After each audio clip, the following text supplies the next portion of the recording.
was originally going to call this slideshow 10 really annoying things that I had to tell the operators. Every time we put in a new press, I had to train an operator when I worked for a vendor for the past 4 years. So I was an analyst, and so I was supporting production print. So I was in pre-sales. I did the integration when we eventually sold the digital press. I did the integration, and then I did the post-sales training, and the post-sales training follow-up, and the post-sales training follow-up after that. And there were always, 10, 15 things that I had to show the operator, no matter how, quote, experienced the operator was or inexperienced the operator was. There always seemed to be 10 or 15 things I had to show them every single time we put in a press. And that got to be really annoying, and then I started to think about what should the presentation be that I do here, and I didn't want to call it 10 annoying things I had to do at my last job over and over and over again. So I tried to be more politically correct, which is 10 Adobe CC quick tips for print production. So, shocker, right? Shocker.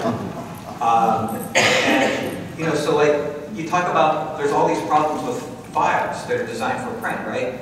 And so, okay, we can sit here for the next couple of hours and put together this really, really long list of what makes a file bad, but what makes a file good? It's like, it's like a little kid when they ask their mother, like, where do babies come from? And you have to come up with that answer. And what makes a file good? You have to come up with that answer.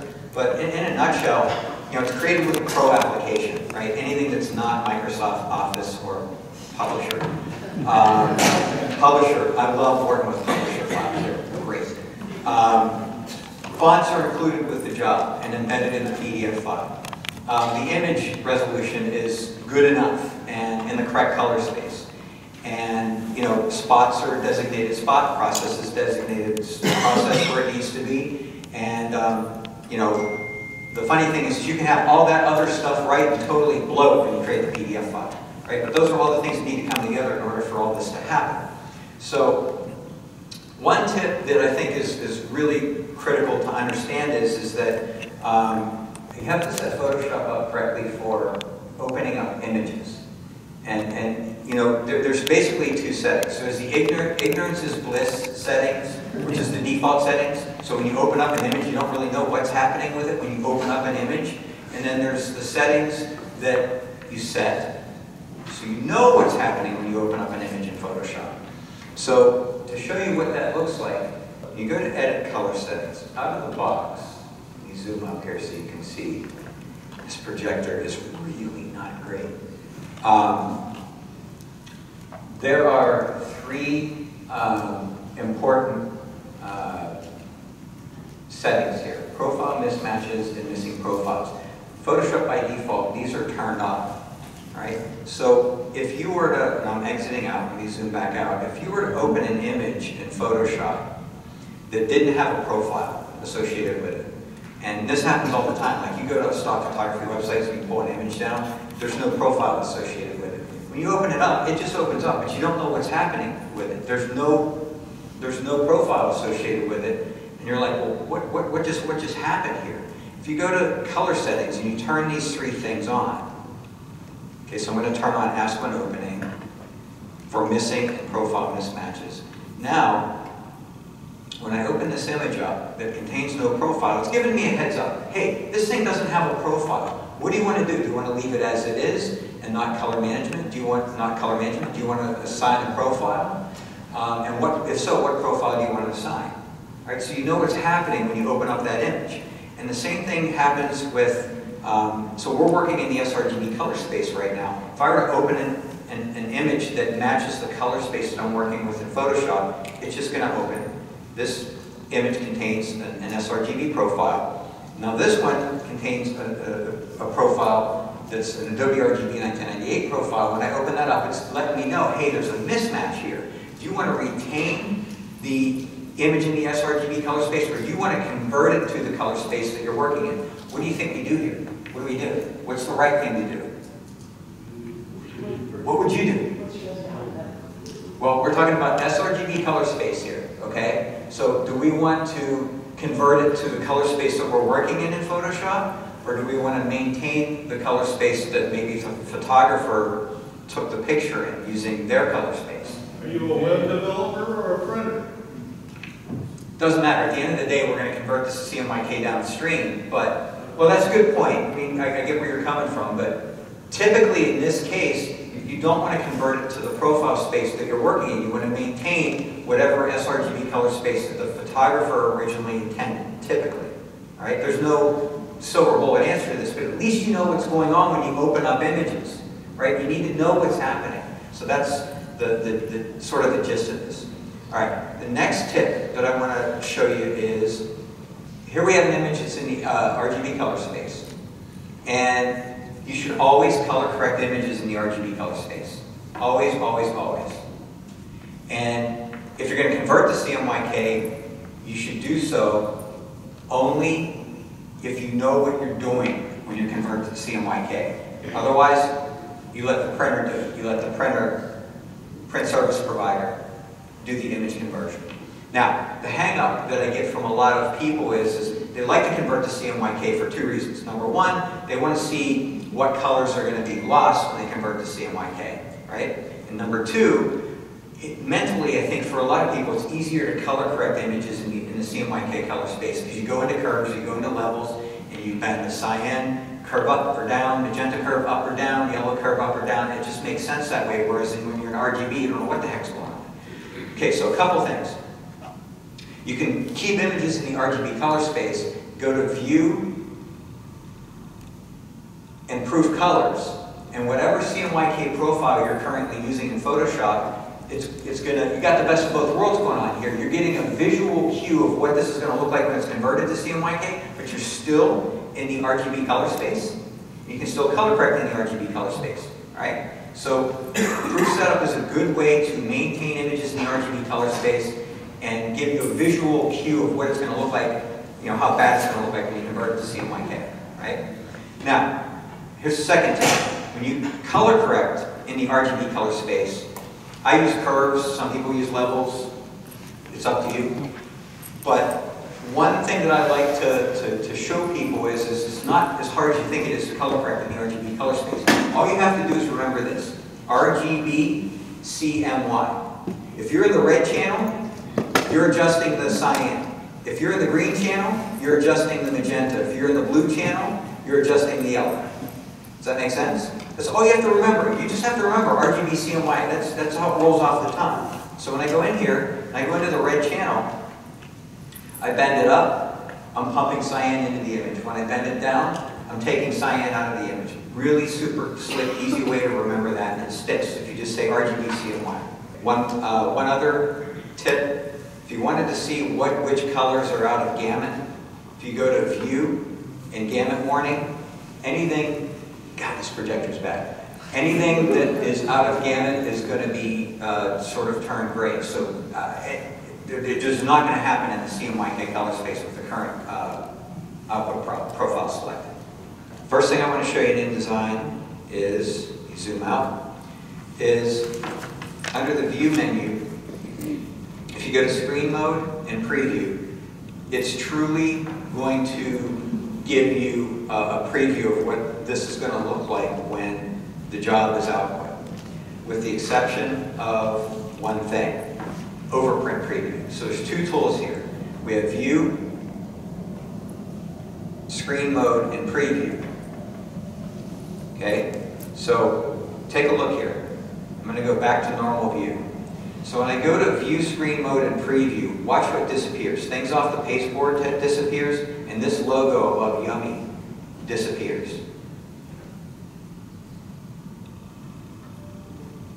Okay? So that is something that was set, for whatever reason, to a non-printing object. So it's not going to print. Okay, but Preview is going to show that to you. Now, what Preview doesn't show you is any objects that are set to overprint. So if you go to View and Overprint Preview, that will show objects that are overprinting as well. Okay, so I don't know if the designer meant to set this to overprint or not, but that's how it's set. And so that's definitely something I would put in my pre-flight report. That's definitely a question I would ask. Because this is definitely going to print like that. Okay? I don't know if that was the intention or not. Another great tool is the Flatten Preview tool. Transparency. How many of you know what transparency is? How many of you know of all the problems that transparency creates in print production workflow? It still does. Right? It still does. Even with the APPE, with the Adobe PDF print engine that is supposed to handle transparency bulletproof 100% of the time, it doesn't happen. It doesn't happen. So those of you that don't know what transparency is, just real quick. So here we have 3 objects, each separate from each other. This yellow object contains transparency, which allows the objects from beneath to show through. At some point in the workflow, these objects, these transparent objects, need to be flattened. All right, so at some point in the workflow, I'm going to do that real quick here. These objects need to be flattened. And when the transparent objects are flattened, they are no longer independent objects of each other. They are now basically overprints, and they're chopped up into these individual objects. Right? So that has to happen at some point in the workflow. That can happen upstream or downstream. Generally, you want this to happen at the rib. Okay? You want a rib that is capable of handling transparency to do this further downstream. But unfortunately, it doesn't always handle this properly. And so what I've seen is, in a lot of cases, is when you have text interacting with transparent objects, sometimes that text turns choppy, turns bad, doesn't look right, and the solution is whenever possible, you always want the text on top of a transparency layer stack. Right? So when you have all these objects in a stack, you always, whenever possible, want to have the text on top. The second thing is you can use this transparency flatten preview tool to not only show you which objects are transparent on the page, so it highlights in red where there's transparency. Pretty much everything on this page contains some sort of transparent object. Or these are the transparent objects, sorry. These are all the transparent objects. But then there's another pull down here that shows you what are these transparent objects actually interacting with that could potentially cause problems further downstream when the job is output. If you go down and you select all affected objects, it's pretty much everything on this page could be affected when the transparent objects are flattened. Okay, so these are all places where there could be issues. Okay. All right. So I see I have 2 minutes. And I've actually, I just went through 4 tips. Those were 4 tips right there. Okay, so let's go to my favorite application for the last couple of tips, which is Adobe Photoshop, or Adobe Acrobat, excuse me. Okay, so Acrobat, new version of Acrobat. A couple of things that really annoy me about Acrobat. Number one, when you open a document, and I used to work with customers a lot, they would have trouble imposing things, they weren't fitting on the sheet, when they stepped to repeat them, they weren't working right, and I'm like, whoa, back up, because I'm troubleshooting a lot of times over the phone. Start at the beginning. What size is your document? It's 8.5 by 11. Are you sure? Well, yeah. How do you know? Well, the customer sent me an 8.5 by 11. No. Grab your mouse, drag it down to the lower left-hand corner, and you'll see the document page size. Okay, yeah, it's not 8.5 by 11. Yeah, you're right. It's too big. It's bigger. It's smaller. So one tip that I really like is if you go to Acrobat Pro, or you can even do this in Reader, and you go to Preferences and you go to Page Display, one thing that you can do is right here, always show document page size. All right, so when you turn that on, now every time you open a document in Acrobat right here, you know what the page size is. You don't have to move your mouse down to the lower left-hand corner, and you know what size document it is you're working on. You're not trusting the designer that they created the PDF file correctly, the correct size. So that's one thing. Another thing I like to turn on by default is if you go to Pro DC or Acrobat Pro, go to Preferences. This is all in the same place under Page Display. Always show document page size, but the second thing is use Overprint Preview. The default is only for PDFX files. I like to turn this on to always. Okay, so when I turn this on to always, watch what happens. Okay, so the same overprint potential problems that we saw in the InDesign file, you're now seeing them in the PDF. All right, so right out of the box, you open, now the defaults are set, when you open a document up, you're going to see what overprints look like, you know what the document size is, and you're good to go.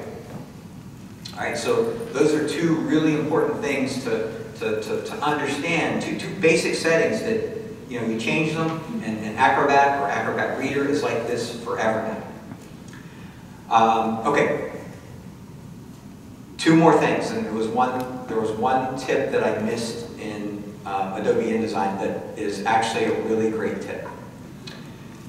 Every once in a while, you might get an Adobe InDesign file that's corrupt, meaning you'll open the file up, you might have to make corrections to it. It usually happens with InDesign files that are really old, meaning it could be a catalog, an InDesign file that's a catalog that gets updated every quarter. You know, there's changes made to the file every quarter, and you do a file save, you do a file save as, and it's just a file that's been around for a long time. Sometimes they get to the point where they're corrupt, and you make adjustments to the file, and you save it, and it crashes. Or you're working in the file, and it crashes. Really annoying, okay? What you can do is, in InDesign, is you can do a file export. Format. Choose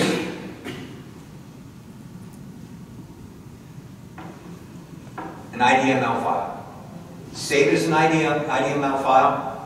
What that does is that actually is meant to make it backwards compatible with older versions of InDesign, but it does something when it rewrites the data where most of the time those issues go away. Those issues of crashing and file corruption go away, and you have a clean file to basically starting all over again. Okay, so that's a nice little tip, and that saved me and some of my customers on a number of occasions. But sometimes that doesn't work. And so then you have to really bring out the big guns. And this is my last tip. Marksware, and some of you might be familiar with Marksware, they've been around forever. They have great pre-flighting tools, but they have this corrupt InDesign or Cork Express file recovery tool.